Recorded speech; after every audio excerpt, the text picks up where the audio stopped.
9 তারিখে ভারতীয় জনতা পার্টির বুথে যারা সংগঠক অঞ্চলে পুলিশি হামলা হতে পারে। কালকের মধ্যে সিসিটিভি লাগাবেন, বাড়িতে সিসিটিভি লাগাবেন। আমার দায়িত্ব। আগামী 10 তারিখ বাগদা বিধানসভার উপনির্বাচন। ভোটের আগের দিন পুলিশ হামলা চালাতে পারে, সতর্ক থাকবেন। শনিবার বাগদা সিন্ধ্রানী বাজারে নির্বাচনী পথসভা থেকে বিজেপি কর্মীদের সতর্ক করলেন রাজ্যের বিরোধী দলনেতা শুভেন্দু অধিকারী।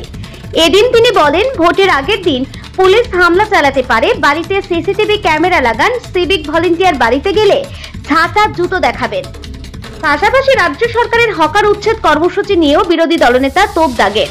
তিনি বলেন, হকারদের উচ্ছেদ করে সেখানে রোহিঙ্গাদের বসানো হবে।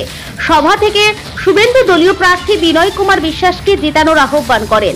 শুভেন্দু বলেন, রাজ্য থেকে তৃণমূলকে সরাতে হলে আমার আরো বেশি বিধায়ক দরকার। আপনারা বিনয় কুমার বিশ্বাসকে ভোট দিয়ে জয়যুক্ত করুন। পথসভার আগে শুভেন্দু স্থানীয় বাজিতপুর বাজার থেকে 2 কিলোমিটার হেঁটে শোভাযাত্রা করে সিন্ধ্রানী বাজারের পথসভায় যোগ দেন।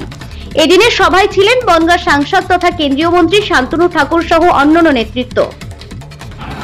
9 তারিখে ভারতীয় জনতা পার্টির বুথে যারা সংগঠক অঞ্চলে পুলিশি হামলা হতে পারে। আমি দেবদাস মন্ডলকে বলবো, সমস্ত মন্ডল প্রেসিডেন্টের সঙ্গে তালিকা করে কালকের মধ্যে সিসিটিভি লাগাবেন, বাড়িতে সিসিটিভি লাগাবেন। আমার দায়িত্ব।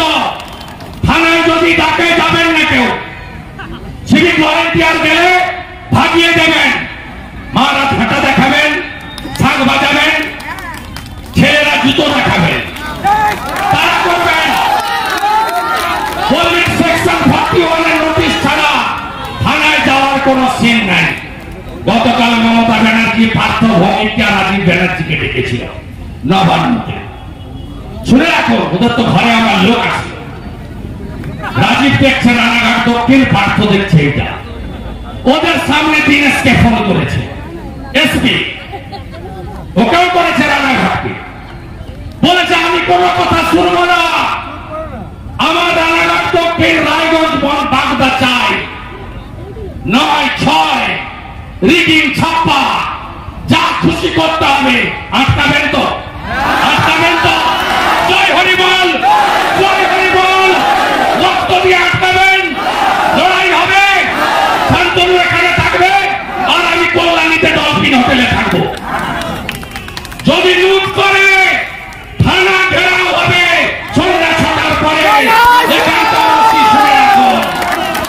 শুনে রাখুন, সব মিলে ঘিরে বসে থাকবো। গণতন্ত্র রক্ষা করতে হবে। মানুষ যদি চায় আমরা জিতবো, মানুষ না চাইলে অন্য কেউ জিতবে। লুট আপনাদের করতে দেব না।